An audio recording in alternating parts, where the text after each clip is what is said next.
سبحانك لا علم لنا إلا ما علمتنا إنك أنت العليم الحكيم۔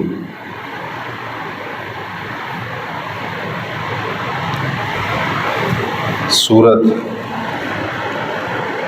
آل عمران کی آیت نمبر 85 میں اللہ رب العالمین کا فرمان ہے، وَمَن يَبْتَغِ غَيْرَ الْإِسْلَامِ دِينًا فَلَن يُقْبَلَ مِنْهُ۔ جو بندہ اسلام کے علاوہ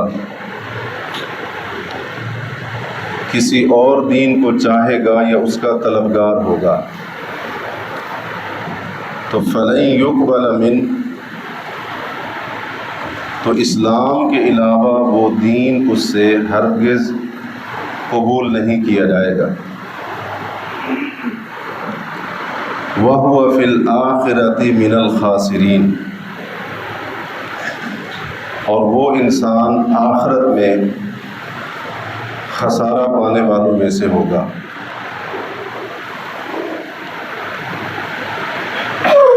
دین اسلام دین اعتدال ہے، یہ افراط سے بھی پاک ہے اور تفریط سے بھی مبرہ ہے، اور دین اسلام کا یہ اعتدال، یہ میانہ روی ہر معاملے میں واضح ہے۔ اسلام اس لحاظ سے بھی اعتدال کا دین ہے کہ یہ مادیت پرستی سے بھی مبرہ ہے، بری ہے، اور اس کا رہبانیت کے ساتھ بھی کوئی تعلق نہیں ہے۔ مادیت پرستی کا معنی یہ ہے کہ دنیا کے مال، اسباب وغیرہ کو سب کچھ سمجھ لیا جائے اور اسی کے حصول کو اصل کامیابی قرار دے دیا جائے۔ اسلام اس نظریے اور سوچ سے بھی اعلان برات کرتا ہے۔ رہبانیت کا مفہوم یہ ہے کہ دنیا سے الگ تھلگ ہو جاؤ، دنیا سے لا تعلق ہو جاؤ، دنیا سے مکمل طور پر بائیکاٹ ہو، گھر، شہر، بستیاں، آبادیاں، ان سے نکل کر ویرانوں کے اندر جا کر بیٹھ جاؤ، جنگلوں میں جا کر زندگی گزارو، پہاڑوں میں، غاروں کے اندر جا کے چھپ کے بیٹھ جاؤ۔ اور اسلام اس سوچ سے بھی بری و ذمہ ہے۔ مادیت کا فتنہ ہو یا رہبانیت کا فتنہ ہو، ان دونوں فتنوں کے اندر آج مسلمانوں کی ایک بڑی تعداد مبتلا ہوتی ہوئی نظر آتی ہے۔ ان دونوں فتنوں سے بچنے کے لیے اعتدال کا راستہ کون سا ہے؟ اس نقطے کو سمجھنے کے لیے آج ہم کتاب و سنت کی روشنی میں چند باتوں کے اوپر غور کرنے کی کوشش کرتے ہیں۔ باہمی میل جول، لوگوں کے ساتھ تعلقات، اس کی اہمیت سے کوئی بھی ذی شعور انسان انکار نہیں کر سکتا ہے۔ اور پھر یہ جو تعلقات ہوتے ہیں یہ دو طرح کے ہوتے ہیں۔ ایک تعلقات ہے اپنوں کے ساتھ، جن میں سب سے پہلے ماں باپ، پھر بہن بھائی، اس کے بعد قریب سے قریب تر رشتے داخل ہیں۔ اور دوسرے تعلقات ہیں عام مسلمانوں کے ساتھ، دیگر لوگوں کے ساتھ۔ ان میں پڑوسی بھی آتا ہے، اور دیگر کلمہ پڑھنے والے بھی شامل ہیں۔ لوگوں کے ساتھ تعلقات کے معاملے میں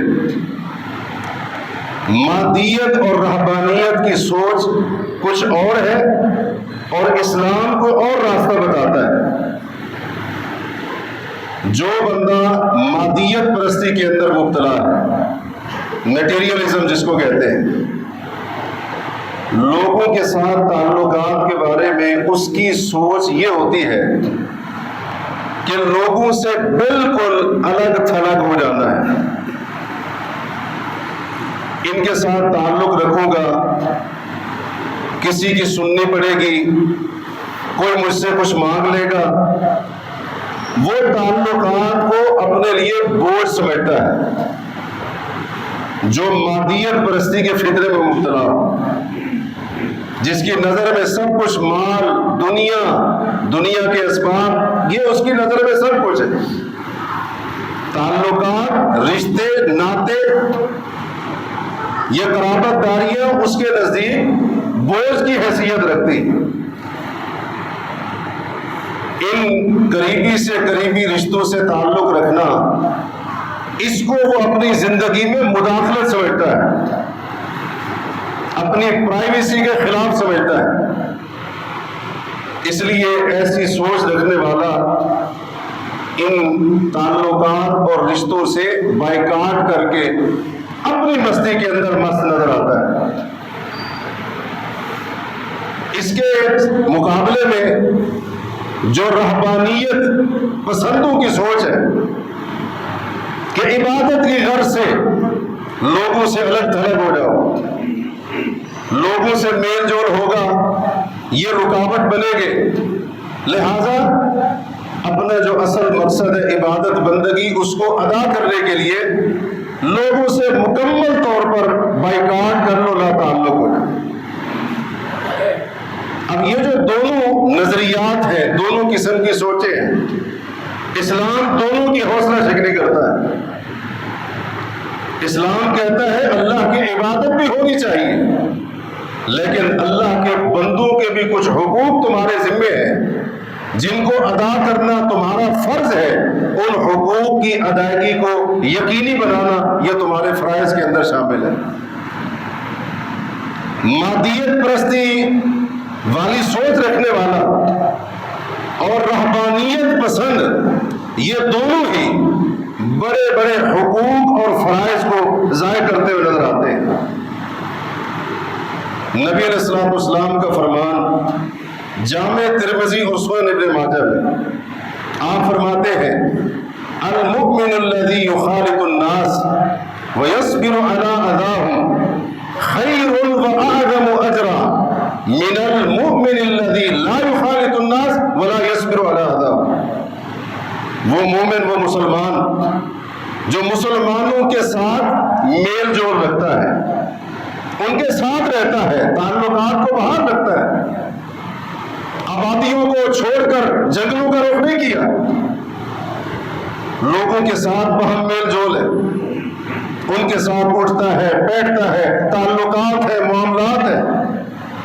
فرمایا وَيَصْبِرُ عَلَىٰ أَذَاهُمْ، اور ان کی طرف سے آنے والی تکلیف پر صبر کرتا ہے، وہ بہتر بھی ہے اور اجر کے لحاظ سے بڑا ہے اس مسلمان سے لا یخالط الناس، جو لوگوں سے میل جول نہیں رکھتا، ولا یصبر علی اذاہم، اور ان کی طرف سے ملنے والی اذیت پر صبر نہیں کرتا۔ یہ اسلام کی تعلیم ہے۔ اسلام یہ نہیں کہتا رشتوں ناتوں کو بوجھ سمجھ کر کمروں کے اندر بند کر لو، میں جی علیحدگی پسند ہوں، تنہائی مجھے بڑی پسند ہے۔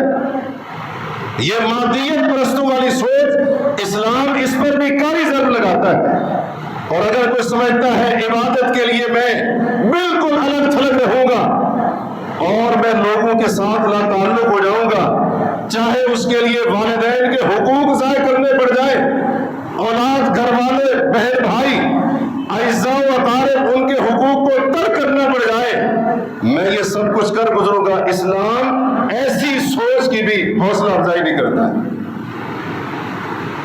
اسلام کہتا ہے آپ مسلمانوں کے معاشرے کے اندر رہ کر، اپنوں کے درمیان رہ کر اپنے خالق کے حقوق کو بھی پورا کرو اور اپنوں کے حقوق کو بھی ادا کرنے والے بن جاؤ۔ والدین کی خدمت کتنا بڑا اعزاز اور کتنا بڑا اجر کا باعث، مادیت پرستی کی سوچ میں مبتلا وہ اس فریضے کے اندر کوتاہی کرنے کے ساتھ ساتھ اجر عظیم سے اپنے آپ کو محروم کر لیتا ہے۔ بہن بھائیوں کے حقوق کی ادائیگی، قرابت داروں کے حقوق ادا کر کے صلہ رحمی کرنے جیسا عظیم عمل مادیت پرستی کی سوچ رکھنے والا اس سے محروم ہے، اور دوسرا بھی محروم ہے جو رہبانیت والی سوچ بنائے بیٹھا ہے۔ دونوں محروم ہے سے۔ اور عام مسلمانوں کے ساتھ تعلقات، نبی علیہ الصلوۃ والسلام کیا فرماتے ہیں؟ آپ فرماتے ہیں، ابو داؤد وغیرہ کی حدیث ہے، جو بندہ صبح کے وقت کسی مسلمان کی عیادت کرنے کے لیے جاتا ہے، بیمار ہے اس کو پوچھنے کے لیے جاتا ہے، اللہ کے پیغمبر فرماتے ہیں صبح سے لے کر شام تک 70,000 فرشتے اس کے لیے اللہ سے رحمت کی دعائیں کرتے رہتے ہیں، اور جو شام کو جاتا ہے تو صبح تک 70,000 فرشتے اس کے حق میں دعائیں کرتے رہتے ہیں، اللہ سے رحمت کی اپیل کرتے رہتے ہیں اس کے حق۔ یہ دعائیں فرشتوں کی ملے گی اس کو جو رہبانیت والی سوچ بنا کے بیٹھا ہے، یا جس کی نظر میں صرف پیسہ، دنیا کا مال، اس ڈر سے کہیں کوئی رشتہ داروں میں سے اپنا حق مانگنے نہ آ جائے، وہ بالکل الگ تھلگ ہو کر بیٹھا ہے۔ یہ اعزاز اس کو ملے گا، اس کو نہیں ملے گا۔ لوگوں کے ساتھ رہنے میں جو اللہ رب العالمین نے اجر رکھا تھا، اس سے یہ دونوں قسم کی سوچ رکھنے والے محروم ہو جاتے ہیں۔ صحیح بخاری کی حدیث ہے، آپ علیہ الصلوۃ والسلام نے فرمایا، جو مسلمان کسی مسلمان کے جنازے کے پیچھے جاتا ہے، اس کا جنازہ پڑھا اور قبرستان تک اس کے جنازے کے ساتھ ساتھ، جب تک اس کے دفن سے فراغت حاصل نہیں کر لی گئی، یہ مسلمان اپنے اس مسلمان بھائی کا حق ادا کرنے کے لیے قبرستان میں اس کے مدفون ہونے تک وہاں پر موجود ہے۔ اللہ کے رسول فرماتے ہیں فَإِنَّهُ يَرْجِعُ بِقِيرَاطَيْنِ، جب یہ مسلمان واپس آتا ہے تو 2 قیراط کے ساتھ واپس آتا ہے، اور ایک مسلمان وہ ہے جس کو پتہ چلا میرا فلاں کلمہ پڑھنے والا بھائی دنیا سے رخصت ہو چکا ہے، وہ گیا اس کا جنازہ ادا کیا اور جنازہ ادا کر کے واپس آ گیا، اللہ کے رسول فرماتے ہیں فَإِنَّهُ يَرْجِعُ بِقِيرَاطٍ، وہ 1 قیراط اجر کے ساتھ لوٹتا ہے، پہلے والے کے 2 قیراط اور اس کا 1 قیراط۔ صحابہ نے پوچھا اللہ کے رسول صلی اللہ علیہ وسلم، یہ قیراط سے کیا مراد ہے؟ اللہ کے نبی نے فرمایا مثل جبل احد، 1 قیراط جو ثواب اس کو ملتا ہے وہ اتنا بڑا ہے جیسے احد پہاڑ بڑا ہے۔ تو یہ اجر، یہ ثواب، اس سے مادہ پرست بھی محروم اور اس سے رہبانیت پسند بھی محروم۔ اس لیے ہم نے کہا اسلام دین اعتدال ہے، درمیانہ راستہ دکھاتا ہے، مادیت پرستی بھی نہیں ہے اور رہبانیت بھی نہیں ہے، اس افراط اور تفرید کے درمیان کی راہ کلمہ پڑھنے والے کو اسلام دکھاتا ہے۔ اسی طریقے سے مال اور تجارت، اس کے بارے میں بھی دونوں قسم کا نظریہ رکھنے والوں کی سوچ مختلف ہے۔ جو مادیت پرست ہے اس کی سوچ کیا ہے؟ مال کے بارے میں، بزنس، کاروبار، تجارت کے بارے میں وہ کہتے ہیں سب کچھ مال ہے۔ آپ نے یہ جملے سنے ہوں گے، اکثر ہمارے معاشرے میں بولے جاتے ہیں، صحیح پیسے کو سلام ہے، پیسے کو سلام ہے پیسہ بڑھاؤ پیسہ لوگ سلام کرے سے لوگ تو کو جھک سے یہ اکثر آپ نے باتیں سنی ہوگی بلکہ کئی دفعہ لوگ ایک دوسرے کو نصیحت والے انداز میں کہہ رہے ہوتے ہیں فلاں بندہ کل تک اس کو جانتا نہیں تھا پوچھتا نہیں تھا پیسہ اس نے کمایا دولت بنائی آج لوگ اس کو سلام کرتے ہیں لوگوں میں اس کی عزت ہے یہ مادیت پرست قسم کے لوگوں کی سوچ ہے مسلمان کی سوچ ہوتی نہیں ہر چیز پیسے کو سمجھنا تجارت مال بزنس کاروبار مذہب دین عبادت اخلاقیات اس سب سے فوقیت رکھتا ہے یہ ہے مادیت پرست قسم کے لوگوں کی سوچ ہر چیز کے اوپر پیسے کو فوقیت ہر چیز کے اوپر مال کی اہمیت اور ہر چیز کے اوپر تجارت کاروبار وغیرہ اس کو درجہ دینا اس کے مقابلے میں جو رہبانیت اختیار کرنے والے ہیں ان کی سوچ کیا ہے مال اور تجارت کے بارے میں وہ جائز اور حلال طریقے سے بھی مال کمانے کو حرام سمجھتے ہیں مال کمانے کو تجارت کرنے کو اس طریقے کے مطابق جو اللہ اور اس کے نبی نے حلال اور جائز قرار دیا ہے رہبانیت والی سوچ رکھنے والے اس طریقے کے مطابق مال تجارت اس کو حرام اور ناجائز سمجھتے ہیں یہ ان کی سوچ ہے پہلا گروہ اس انتہا پر پہنچا کہ اس کے نزدیک مال اتنا عام ہے کہ حلال حرام کی تمیز ختم کر کے پیسہ ہی اکٹھا کرنا ہے بس اور دوسرا گروہ اس انتہا تک پہنچا اس نے کہا مال نہیں اس کو کمانا بھی حرام ہے اس کو رکھنا بھی حرام ہے مسلمان کا تجارت سے کیا تعلق ہے اور یہ جو آپ نے جملہ اکثر سنا ہوگا اگر کوئی دیندار بندہ ہمارے بازاروں کے اندر منڈیوں کے اندر کاروباری جگہوں کے اوپر کاروبار کرتا ہوا نظر آئے لوگ کہتے ہیں جی مولوی کا کیا کام ہے بازار کے اندر مولوی کا کام ہے مسجد کے اندر نماز پڑھانا اور خطبہ دینا بچوں کو پڑھانا مولوی کا بازار تجارت کاروبار اس کے ساتھ کیا تعلق ہے یہ رہبانیت والی سوچ ہے یہ سوچ اسلام نہیں دیتا ہے ایک طرف یہ انتہا ہے اسلام نے ان دونوں کے درمیان اعتدال کا راستہ دکھایا دین اسلام میں مال دولت بذات خود کوئی بری چیز نہیں ہے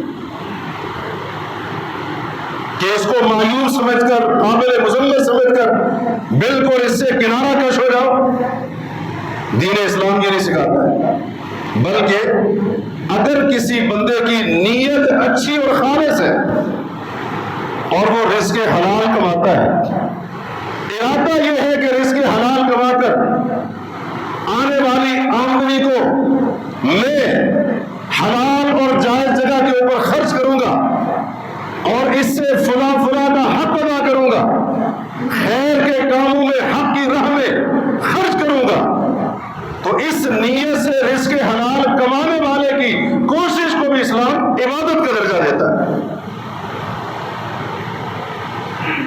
معجم طبرانی اور سنن بہقی دونوں کے اندر یہ حدیث موجود ہے دیگر کتابوں میں بھی ہے حضرت کعب بن عجرہ فرماتے ہیں رضی اللہ عنہ ہم نبی علیہ الصلوۃ والسلام کے ساتھ بیٹھے ہوئے ایک نوجوان سامنے آیا ہم نے اس کی جوانی اس کی قوت اس کی طاقت اس کی پھرتی کو دیکھا اور ہم نے کہا کاش یہ نوجوان اللہ کی راہ میں نکلتا میدان جہاد کے اندر اترتا اور مارکے کارزار کے اندر جا کر اسلام کی خدمت میں دفاع میں اپنی جوانی کو لگاتا کیا ہی خوب ہوتا یہ ہم بات کر رہے ہیں تبصرہ کر رہے ہیں اس کی جوانی کو دیکھ کر نبی اکرم صلی اللہ علیہ وسلم سن رہے ہیں آپ نے فرمایا ان کان خرج یسعى على ولده الصغار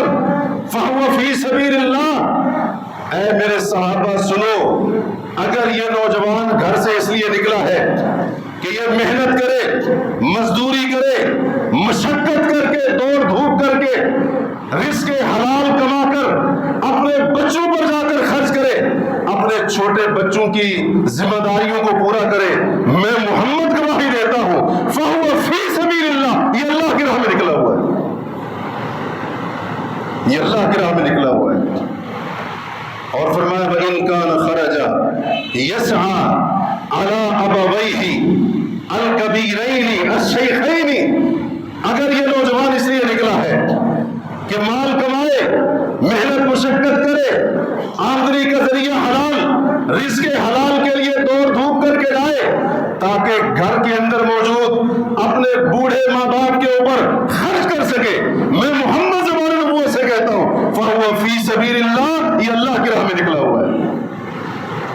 وَإِن كَانَ خَرَجَ يَسْعَىٰ عَلَىٰ نَفْسِهِ يُعِفُّهَا، اگر یہ جوان اس لیے نکلا ہے تاکہ یہ رزق حلال کا بندوبست کرے، اپنے آپ کو حرام سے بچائے، لوگوں کے سامنے ہاتھ پھیلانے سے، بھیک مانگنے سے، سوال کرنے سے لوگوں کو بچائے، میں محمد اس بات کی ضمانت دیتا ہوں فَهُوَ فِي سَبِيلِ اللَّهِ، یہ تب بھی اللہ کی راہ میں نکلا ہوا ہے۔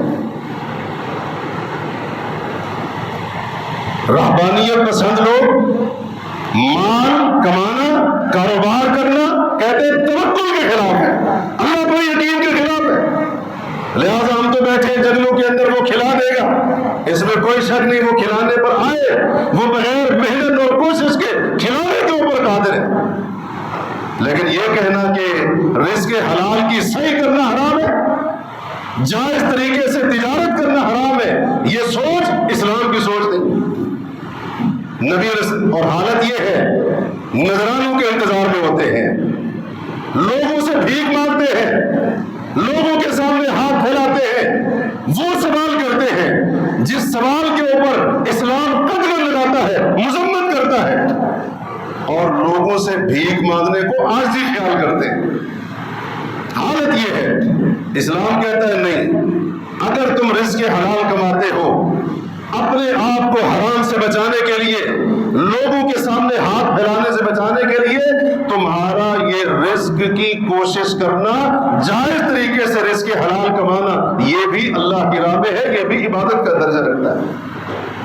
فرمایا وَإِن كَانَ خَرَجَهَا وَإِن كَانَ خَرَجَ يَسْعَىٰ، اگر یہ نوجوان اس لیے نکلا ہے يُرِيدُ يَسْعَىٰ رِيَاءً وَفَخْرًا، اس لیے نکلا ہے باہر جاؤں گا، مال کماؤں گا، محنت کروں گا، پیسے آئیں گے، لوگوں کو دکھاؤں گا، واہ ہوگی، لوگوں پر فخر جتاؤں گا، میں مالدار، میں امیر، میں پیسے والا، میں دولت والا۔ اللہ کے نبی فرماتے ہیں اگر یہ اس لیے نکلا ہے فَهُوَ فِي سَبِيلِ الشَّيْطَانِ، تو مجھ محمد کی زبان وحی سے یہ بھی سن لو، یہ شیطان کے راستے میں نکلا ہوا ہے۔ اس حدیث کے اوپر اگر ہم غور کریں تو نبی اکرم صلی اللہ علیہ وسلم نے مال اور تجارت کے بارے میں اسلام کا نقطہ نظر سمجھا دیا ہے۔ اسلام حلال طریقے سے مال کمانے سے منع نہیں کرتا ہے، ہر جائز تجارت، مباح کاروبار، اس کے ذریعے رزق حلال کا بندوبست کرنا اسلام اس سے ٹوکتا نہیں ہے۔ البتہ اسلام یہ پابندی ضرور لگاتا ہے کہ مال کمانے کے چکر میں اور اپنی تجارت کاروبار کو عروج پر لے جانے کے حرص کے اندر تم اللہ کے حقوق کو بھی مت بھول جانا اور بندوں کے حقوق کو بھی پامال مت کرنا۔ اسلام حرص اور لالچ اس کے اوپر پابندی لگاتا ہے۔ اسلام کہتا ہے بخل سے، طمع سے، لالچ سے، اس قسم کے معاملات سے اپنے آپ کو بچا۔ یہ اسلام کی دکھائی ہوئی راہ اعتدال ہے۔ ایک صحابی ہے، نام ہے عبد الرحمن بن عوف، انتہائی قابل غور واقعہ ہے۔ آج ہم مسلمانوں کی عمومی ایک بات کر رہا، غالب جو سوچ بن چکی ہے مال اور تجارت کے معاملے میں، وہ مادہ پرستانہ بن چکی ہے۔ مال کمانے کا معاملہ ہو یا تجارت بزنس کا معاملہ ہو، عام طور پر مسلمانوں کی جو سوچ ہے وہ مادہ پرستی کے اوپر مشتمل ہے۔ ہم کیا کہتے ہیں، آج کل حلال حرام کو کون دیکھتا ہے؟ کاروبار چمکاؤ، بس اپنا معاملہ سیدھا کرو، کیا حلال کیا حرام، یہ مادہ پرستوں کی سوچ ہے، اسلام کی تعلیم نہیں۔ اسلام کی تعلیم کیا تھی؟ صحابی نام ہے عبد الرحمن بن عوف رضی اللہ عنہ، کبار صحابہ میں سے، سابقین اولین میں سے، پہلے بھی تجارت کرتے ہیں، ہجرت مدینہ کے بعد بھی تجارت کر رہے ہیں۔ اور ایک وقت آیا، مصنف ابن ابی شیبہ حدیث کی کتاب ہے، اس کے اندر ایک اور کتاب ہے اخبار و مکہ امام فاقی کی، اس کے اندر، دونوں کے اندر یہ واقعہ مذکور ہے۔ ایک وقت آیا، ابو الحیاج اسدی تابعی ہے، وہ کہتے ہیں میں نے ایک بزرگ کو دیکھا، وہ بیت اللہ کا طواف کر رہا ہے، بیت اللہ کا طواف کر رہا ہے، اور جتنے بھی اس نے چکر لگائے میں اس کے پیچھے پیچھے تھا۔ اس کی زبان پر ایک ہی دعا تھی، اللہم قنی شر شبہ نفسی، یا اللہ مجھے اپنے نفس کے حرص، لالچ اور بخل سے محفوظ رکھ۔ عجیب بات تھی میرے لیے، یہ بزرگ پتہ نہیں کہاں سے آیا ہے، کتنا دور دراز کا سفر کر کے آیا، سارے چکروں کے اندر میں نے غور کیا ہے، اس کی زبان پر یہ چھوٹی سی دعا بار بار اس کو دوہرا رہا۔ کہتے ہیں جب بعد میں معلوم کیا تو پتہ چلا وہ عبد الرحمن بن عوف رضی اللہ عنہ۔ میں نے وجہ پوچھی کہ میں نے اس انداز سے آپ کو ایک ہی دعا طواف کے تمام چکروں کے اندر کرتے ہوئے سنی، وجہ کیا ہے؟ یہ ہے اسلام کی تعلیم اور محمد کریم صلی اللہ علیہ وسلم کی تربیت۔ فرماتے ہیں اگر اللہ نے مجھے میرے نفس کے لالچ اور بخل سے بچا لیا تو وقیت السرقۃ والخیانۃ وغیر ذلک، میں چوری سے بھی بچ جاؤں گا، بددیانتی سے بھی بچ جاؤں گا، اور اس طرح کی جتنی بڑی بڑی برائیاں ہیں میں ان سے بھی اپنے آپ کو بچا لوں گا، اللہ مجھے محفوظ رکھے گا۔ اس لیے پورا طواف کے دوران میں اللہ سے دعائیں کر رہا تھا، یا اللہ تیرا بندہ عبد الرحمن تجھ سے دعا کرتا ہے کہ مجھے میرے نفس کے لالچ اور حرص سے محفوظ رکھنا، بخل سے بھی بچا کے رکھنا۔ اور اللہ کا قرآن کہتے ہیں وَمَن یُوقَ شُحَّ نَفْسِهِ فَأُولَٰئِکَ هُمُ الْمُفْلِحُونَ، جس بندے کو اس کے نفس کے بخل اور حرص سے محفوظ کر دیا گیا، اللہ نے فرمایا یہ لوگ فلاح پانے والے ہیں۔ سیدنا عثمان ذو النورین رضی اللہ عنہ، ان کی سیرت کے اندر یہ واقعہ لکھا ہے، حضرت ابوبکر صدیق کا دور خلافت ہے یا سیدنا امیر المومنین عمر فاروق کا دور خلافت ہے، قحط سالی پڑ جاتی، مدینہ کے اندر قحط کا سما ہے۔ جب اس طرح کے حالات ہوتے ہیں تو ظاہر ہے غلہ نایاب اور نادر ہو جاتا ہے، اشیاء ضرورت کی قلت ہو جاتی ہے۔ اب ذرا اپنے ماحول کو بھی دیکھیے اور اس واقعے کے اوپر بھی غور کیجیے کہ ایک مادہ پرستانہ سوچ رکھنے والا تاجر، اس کی سوچ کیا ہوتی ہے، اور مسلمان تاجر کی سوچ کیا ہوتی ہے۔ اسلام نے کیسی تربیت کی، جس کی نظر صرف مال پر، پرافٹ پر، منافع پر، کمائی پر، آمدن پر، کاروبار کو چمکانے کا، تجارت کو عروج پر لے جانے کا، کئی گنا بڑھ کر نفع کمانے کا بہترین موقع ہے۔ اس طرح کے موقعوں پر اس کا کیا رویہ ہوتا ہے وہ بتانے کی ضرورت نہیں ہے۔ ہمارے ہاں ذخیرہ اندوزی، اشیاء کا مصنوعی بحران پیدا کرنا صرف اپنے تھوڑے سے مفاد کے لیے، یہ تو روز روز کی اور معمول کی بات بن چکی ہے۔ یہ اسلام کی تربیت نہیں ہے۔ یہ مادہ پرست لوگ جو دنیا کو، دولت کو ہر چیز سے اوپر سمجھتے ہیں، اخلاقیات سے بھی اوپر سمجھتے ہیں، انسانیت سے بھی اوپر سمجھتے ہیں، ہر چیز سے اوپر سمجھتے ہیں. یہ ان کی سوچ ہے، اسلام کی سوچ نہیں ہے. مدینہ کے اندر قحط پڑا ہوا ہے، ظاہر ہے لوگ پریشان. سیدنا عثمان رضی اللہ عنہ کا قافلہ آتا ہے شام سے. ایک روایت کے مطابق غلہ، کشمش، زیتون کا تیل 100 اونٹوں پر، اور ایک روایت کے مطابق 1000 اونٹوں کے اوپر یہ ضرورت کا سامان لدا ہوا ہے. مدینہ کے تاجر حضرت عثمان کے پاس پہنچے، جا کر دیکھا وہ گندم اور وہ کشمش وغیرہ سامان ضرورت حضرت عثمان رضی اللہ عنہ کے گھر کے سیل کے اندر ڈھیر لگا کر رکھا ہوا. انہوں نے کہا عثمان آپ ہم سے سودا کر لو.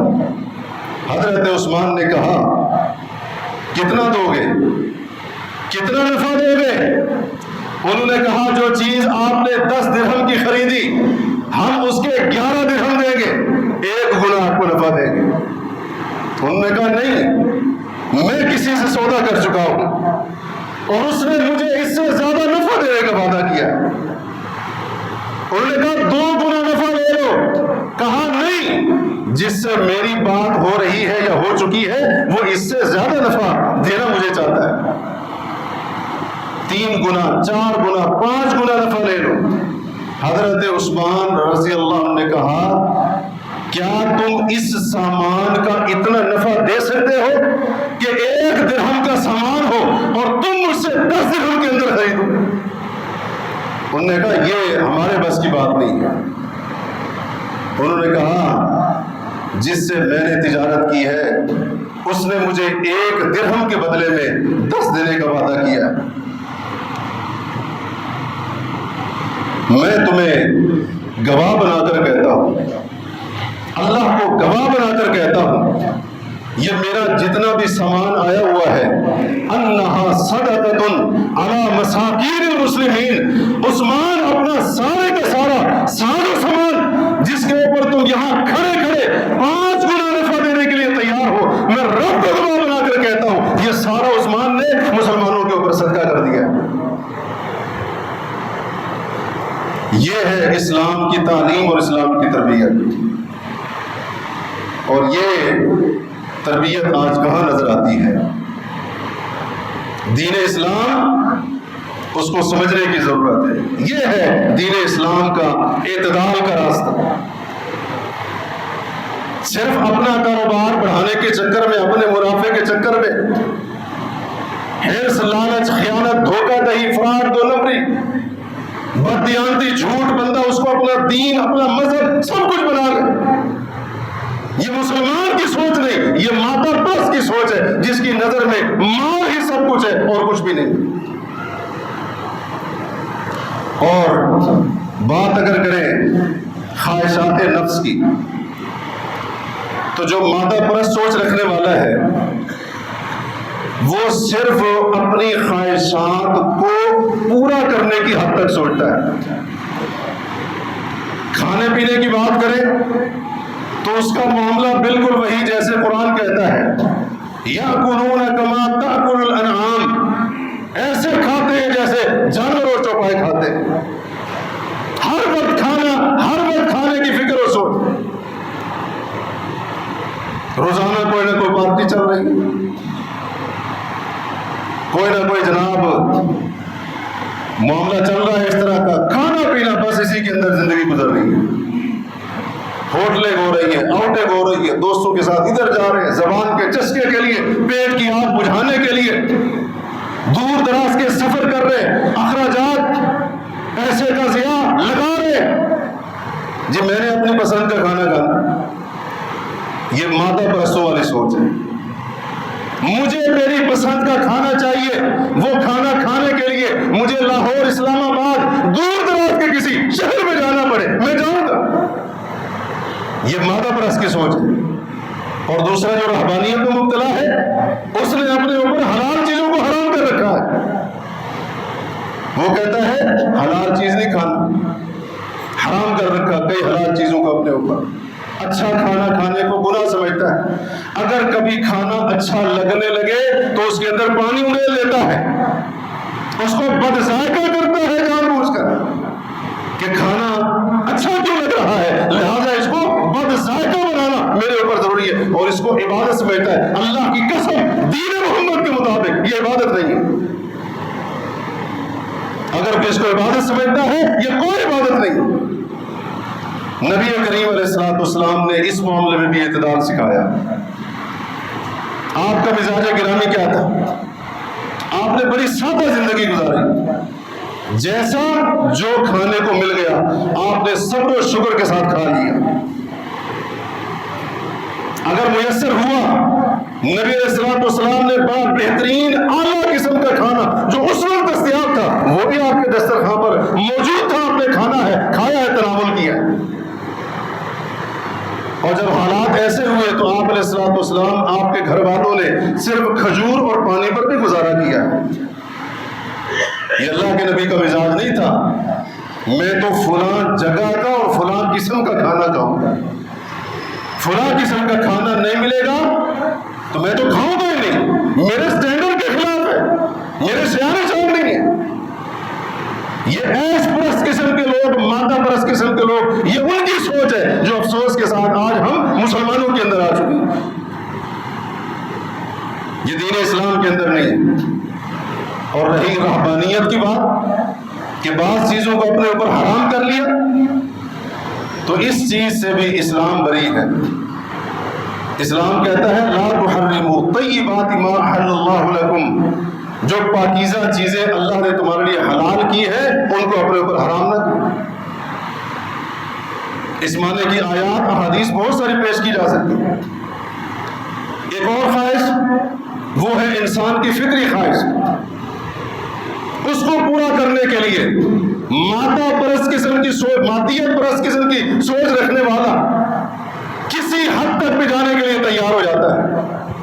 بدکاری, ہم جنس پرستی, کوئی بھی اللہ کی بغاوت سرکشی کے اوپر مبنی فعل ہو, وہ ایک جانور کی طرح, چوپائے کی طرح اس فعل کو کر گزرے گا کہ میرا دل یہی چاہ رہا ہے, میرے نفس کو لذت اور تسکین اسی سے ملے گی. یہ مادہ پرستانہ سوچ ہے. اور دوسری طرف رہبانیت, انہوں نے کہا جی نکاح اس کو ترک کرنا ضروری ہے. شادی, ایک راہب کا شادی اور نکاح کے ساتھ کیا تھا, بیوی بچوں سے الگ تھلگ ہو کر زندگی گزار. یہ رہبانیت پسندوں کی سوچ ہے, اور اسلام ان دونوں سوچوں سے بری ہے. اسلام کہتے ہیں اللہ نے یہ جو فطری خواہشات تمہارے اندر رکھی ہے ان کو پورا کرنے کا صرف ایک جائز اور حلال طریقہ ہے, وہ ہے شرعی طریقے سے نکاح کرنا. اس کے ذریعے تم اپنی خواہش کو پورا کرو. یہ وہ طریقہ ہے جو رب نے خود متعین کر دیا. اپنے اوپر نکاح کو حرام کر لینا, اپنے آپ کو نکاح سے الگ تھلگ کر لینا, یہ سمجھنا کہ میں ایسا نہیں کروں گا, یہ اسلام کی سوچ نہیں. اور دوسری طرف اس انتہا پر چلے جانا کہ جس طرح سے میرا جی چاہے گا میں اپنی فطری خواہش کی تسکین کے لیے ہر طریقہ اور راستہ اختیار کروں. اسلام اس کی بھی حوصلہ شکنی کرتا ہے. اور یہ جو دوسری قسم کی سوچ ہے, پہلی سوچ تو زیادہ ہے مادہ پرستوں والی, وہی بات ہے پیسہ بناؤ, ہر چیز تم خرید لو گے, ہر خواہش خرید لو گے, اپنے ہر خواب کو پورا کر لو گے. یہ مادہ پرستوں والی سوچ مسلمانوں کے اوپر غالب ہوتی ہوئی نظر آ رہی ہے. اور بڑی تھوڑی تعداد کے اندر یہ رہبانیت والی سوچ بھی بعض لوگوں میں دکھائی دیتی ہے. نکاح کرنا کوئی ضروری تو نہیں ہے اسلام کے اندر, لہذا ہم نہیں کرتے نکاح. ایک واقعہ ہے, واقعہ تو لمبا ہے, میں اس کو مختصر کرتا ہوں. سنن دارمی میں اور اصل حدیث بخاری مسلم کے اندر ہے. ایک صحابی نام ہے عثمان بن مظعون رضی اللہ عنہ. عثمان بن مظعون نام ہے, بڑے زاہد, بڑے متقی اور بڑے عبادت گزار صحابی. حضرت سعد بن ابی وقاص جو حدیث کے راوی ہیں وہ کہتے ہیں کہ انہوں نے نکاح سے لا تعلقی کا اعلان کر دیا، میں نکاح نہیں کروں گا۔ سوچ کیا تھی پیچھے؟ نکاح کروں گا، بیوی بچے، ان کی ذمہ داریاں، معاملات، اللہ کی عبادت کے لیے وقت نہیں ملے گا، وقت ادھر خرچ ہو جائے گا۔ میں نے تو رب کی بندگی کرنی ہے اور اس کو عبادت کر کے بنانا ہے۔ بظاہر یہ سوچ بڑی اچھی سوچ ہے، لیکن اسلام کی نظر میں اس سوچ کی کوئی گنجائش نہیں، اس سوچ کی کوئی گنجائش نہیں۔ نبی علیہ الصلوۃ والسلام کو پتہ چلا، آپ نے حضرت عثمان بن مظعون کو بلوایا اور فرمایا میں نے ایسے ایسے سنا ہے، کیا یہ بات سچ ہے؟ حضرت عثمان نے کہا جی ہاں آپ نے صحیح سنا ہے۔ اللہ کے نبی نے فرمایا عثمان انہ لا رہبانیۃ فی الاسلام، یہ نکاح کو ترک کرنا، نکاح سے بائیکاٹ کرنا یہ اسلام کے اندر نہیں ہے۔ اترغب عن سنتی، کیا تو مجھ محمد کے طریقے سے اعراض کرے گا، منہ موڑے گا؟ مجھ سے بڑا اسلام کو جاننے والا کون ہوگا؟ مجھ سے زیادہ اللہ کا عبادت گزار کون ہوگا؟ میں محمد نے بھی نکاح کر رکھا ہے، لہذا میرے طریقے کو چھوڑ کر تم کو اور طریقہ اختیار کرنا چاہتے ہو، یہ ترک نکاح، یہ نکاح سے لا تعلق ہو جانا، بائیکاٹ کرنا، اللہ کے پیغمبر فرماتے ہیں اس کی اسلام کے اندر کوئی جگہ نہیں۔ اگر صحابی عبادت کرنے کی غرض سے نکاح سے لا تعلقی کا اعلان کرے، اللہ کے نبی فرمائے اس کی کوئی گنجائش نہیں اسلام کے اندر۔ اور آج کو مسلمان مرد یا عورت غیر مسلموں کی، ملحدین کی، بے دین، ہوس پرست، شہوت پرست، ان کی کچھ گمراہ قسم کی باتیں سن کر وہ یہ کہنا شروع کر دے کہ میں نکاح نہیں کروں گا، میرا نکاح کے ساتھ بائیکاٹ ہے، میں ایسے مجردانہ زندگی گزار دوں گا، کیا اس سوچ کی اسلام کے اندر گنجائش ہو سکتی ہے؟ اللہ کی قسم قطعاً نہیں ہو سکتی۔ اگر کوئی اس طرح کی سوچ بنائے بیٹھا ہے وہ شیطان کا آسان شکار بن چکا ہے۔ آج نہیں تو کل شیطان یا اس کو بدکاری کی راہ پر لگائے گا یا ہم جنس پرستی کی راہ پر لگائے گا، تیسرا کوئی راستہ نہیں۔ تو اس لیے دین اسلام سمجھیے اس کو اعتدال کا دین ہے، ہر معاملے میں۔ خواہشات نفس کے معاملے میں اسلام یہ نہیں کہتا ہے کہ خواہشات کا یہ جو معاملہ ہے ان کو بے لگام چھوڑ دو، اور نہ ہی اسلام جائز اور حلال خواہشات کو پورا کرنے پر پابندی لگاتا ہے، نہیں، دین اعتدال ہے، درمیان کا راستہ ہے۔ اللہ تبارک و تعالیٰ سے دعا کیجیے اللہ رب العالمین ہمیں دین اسلام کا جو صحیح مفہوم ہے اس کو سمجھنے کی توفیق عطا فرمائے۔ اللہ تبارک و تعالیٰ آپسی تعلقات، دنیا کا مال، تجارت اور اسی طرح سے خواہشات نفس وغیرہ ان تمام معاملات میں اسلام کا بتایا ہوا اعتدال کا راستہ اختیار کرنے کی توفیق عطا فرمائے۔ اللہ تبارک و تعالیٰ ہر قسم کی گمراہی اور کوتاہی سے محفوظ رکھے۔ اقول قولی ھذا واستغفر اللہ لی ولکم۔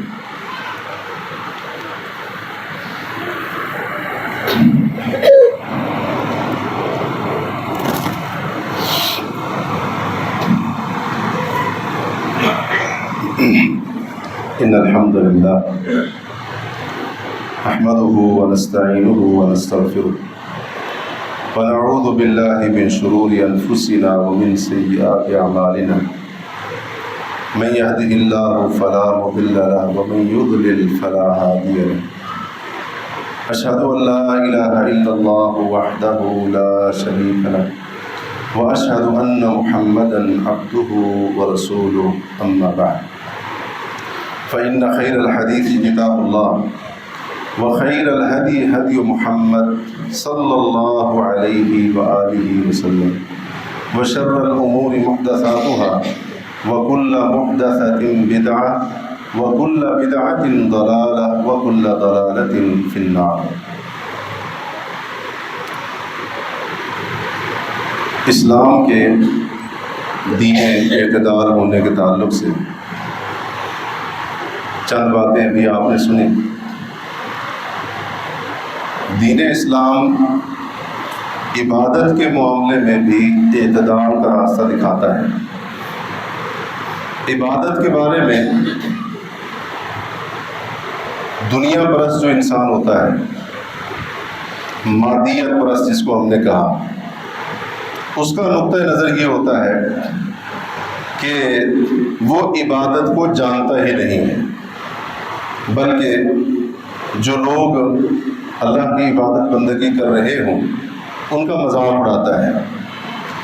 جو وقت عبادت پر لگے اس وقت کو وہ ضائع کرنا سمجھتا ہے۔ یہ دنیا پرست انسان کی سوچ ہوتی ہے۔ اور جو پیسہ عبادت کے اوپر لگے اس کو وہ فضول خرچی سمجھتا ہے۔ کئی لوگ عمرہ کرنے کے لیے جاتے ہیں، آپ نے دیکھا ہوگا جی عمرہ کرنے کے لیے چلے گئے، یہ پیسے فلاں جگہ پر خرچ ہو سکتے تھے۔ حج کے لیے مسلمان سفر کر رہے ہیں ان دنوں کے اندر، جن کو اللہ نے توفیق دی، ہمارے ملک سے بھی دیگر ممالک سے بھی۔ مجھے گرمیاں بڑی شدید ہیں، یہاں لوگوں کے لیے کھانے کو کچھ نہیں ہے، لوگوں کے پاس پینے کے لیے صاف پانی نہیں ہے، فلاں مسائل ہیں، حج پہ جا رہے ہیں۔ اللہ کے بندوں پر خرچ کرنا چاہیے تھا۔ قربانی آئے گی، اس کے اوپر شور اٹھے گا، قربانی کے جانوروں کے ساتھ ظلم کر دیا، بغیر کسی قصور کے ان کو ذبح کر ڈالا۔ ان جانوروں کی خرید و فروخت کے اوپر لگنے والا پیسہ وہ کسی یتیم بیوہ وغیرہ اس کے اوپر لگ جاتا۔ یہ کس کی سوچ ہے؟ دنیا پرست، مادیت پرست، جس کی نظر صرف دنیا کے اوپر۔ اس کی نظر میں عبادت پر لگنے والا پیسہ برباد ہو رہا ہے، الیاذ باللہ۔ اور اس کے مقابلے میں جو دوسرا طبقہ ہے رہبانیت پسند، اس نے عبادت تو کی لیکن عبادت کے معاملے میں اپنے آپ کو اللہ اور اس کے رسول کا بھی پابند نہیں سمجھا، حد سے تجاوز کر گئے، غلو کیا اور اپنی طرف سے کئی کام ایجاد کر کے ان کو عبادت کا درجہ دے دیا۔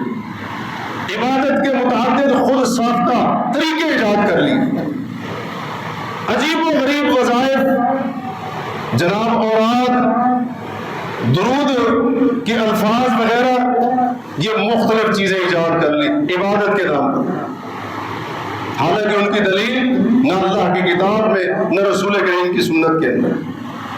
یہ طبقہ ایک اور طرف نکل گئے۔ اب یہ جو افراد اور تفرید کا معاملہ ہے، اس کے درمیان اسلام اعتدال کا راستہ اس طرح سے دکھاتا ہے کہ تم نے مادیت پرست بن کر اللہ کی عبادت کو اپنی زندگی سے باہر بھی نکال دینا ہے، اور نہ ہی عبادت پر لگنے والا وقت اور پیسہ اس کو فضول اور ضائع سمجھنا ہے، بلکہ عبادت اور بندگی تمہارے خالق اور مالک کا تمہارے اوپر حق ہے، لہٰذا یہ حق پورا ہونا چاہیے۔ اور اس کا یہ مطلب نہیں کہ تمہارے لیے سارے راستے کھلے ہیں، جو کام تمہیں اچھا لگے دین کا نام دے کر، شریعت کا لبادہ اٹھا کر اس کو تم ثواب اور اجر کا کام سمجھ کر کرنا شروع کر دو۔ اپنی طرف سے تم مختلف قسم کے طریقے نکال کر عبادت کے نام پر کرنا شروع کر دو۔ اسلام تمہیں اس بات کی اجازت بھی نہیں دیتا ہے۔ عبادت کرنی ہے، بندگی کرنی ہے، طریقہ محمد الرسول اللہ صلی اللہ علیہ وسلم۔ تو اس سلسلے میں بھی ہمیں اعتدال کا راستہ اختیار کرنے کی ضرورت ہے۔ اللہ تبارک و تعالیٰ سے دعا کیجیے اللہ رب العالمین ہمیں دین کی صحیح سمجھ عطا فرمائے، اللہ ہمیں اسلام کی روح تک پہنچنے کی توفیق عطا فرمائے، اللہ رب العالمین ہمیں اپنی عبادت کرنے کی بھی خاص توفیق عنایت فرمائے، اور اللہ ہمیں یہ بھی توفیق دے کہ ہم وہ عبادت، وہ اعمال صالحہ نبی کریم صلی اللہ علیہ وسلم کی سنت اور آپ کی بتائی ہوئی شریعت کے مطابق ادا کرنے والے بن جائیں۔ اللہ رب العالمین ہمیں ہر خیر کی توفیق عطا فرمائے، اللہ تبارک و تعالی ہر قسم کے شر سے محفوظ رکھے، اللہ تبارک و تعالی تمام امت مسلمہ کے حال پر رحم فرمائے، اللہ تبارک و تعالی ہمارے حال پر رحم فرمائے، اللہ ہمارے ساتھ رحم والا معاملہ فرمائے، یا رحیم ہمارے اوپر اپنی رحمت نازل فرما، یا کریم ہمارے اوپر اپنا کرم فرما، اے فضل و احسان فرما، ہمارے ساتھ احسان درگزر معافی والا معاملہ فرما۔ یا اللہ ہمارے ساتھ احسان اور رحمت والا معاملہ فرما، تمام مسلمانوں کی حالت زار کے اوپر رحم فرما۔ یا اللہ ہمیں اپنے دین، ایمان، قرآن، رسول کریم کی سیرت اور سنت کی طرف لوٹنے کی توفیق عطا فرما۔ یا اللہ دین کے اوپر ثابت قدمی عطا فرما۔ یا رب جو لوگ بھی وطن عزیز پاکستان کے خلاف خصوصاً اور تمام اسلامی ممالک کے خلاف عموماً سرگرم عمل ہے، یا اللہ ان کے منصوبوں کو خاک کے اندر ملا دے، یا اللہ ان کو تباہ و برباد کر دے۔ یا اللہ ہمیں قوت عطا فرما، یا رب ہمیں طاقت عطا فرما، یا رب ہمارے اندر قوت اور طاقت پیدا فرما دے۔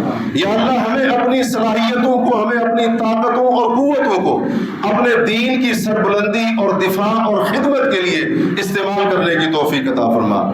یا اللہ ہمیں اتنی قوت عطا فرما کہ ہم دشمن کا ہر میدان کے اندر ڈٹ کر مقابلہ کر سکیں۔ یا اللہ ہمیں اس بات کی توفیق عطا فرما۔ یا اللہ ہماری نصرت فرما، یا رب ہماری مدد فرما، یا اللہ ہماری خاص مدد فرما۔ یا اللہ ہمیں وہ اعمال کرنے کی توفیق عطا فرما کہ جن اعمال کی وجہ سے تیری خاص مدد اور نصرت تیرے بندوں کے اوپر نازل ہوتی ہے۔ یا اللہ وطن عزیز اور تمام اسلامی ممالک کی حفاظت فرما۔ یا اللہ تمام مسلمانوں کی اور مسلمان ممالک کی حفاظت فرما۔ یا اللہ ہماری جانوں کو محفوظ کر دے، ہمارے اموال کی حفاظت فرما۔ یا اللہ ہماری عزتوں کی حفاظت فرما۔ یا اللہ ہمارے گھروں کو محفوظ کر دے اور ہمارے وطن اور ہمارے ملک ان کو محفوظ کر دے۔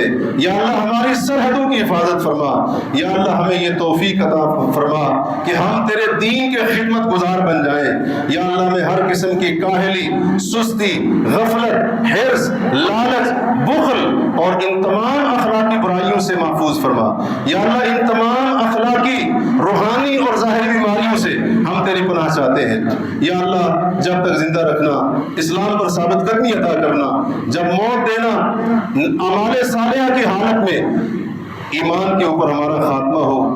اقول قولی ھذا وآخر دعوانا ان الحمد للہ رب العالمین۔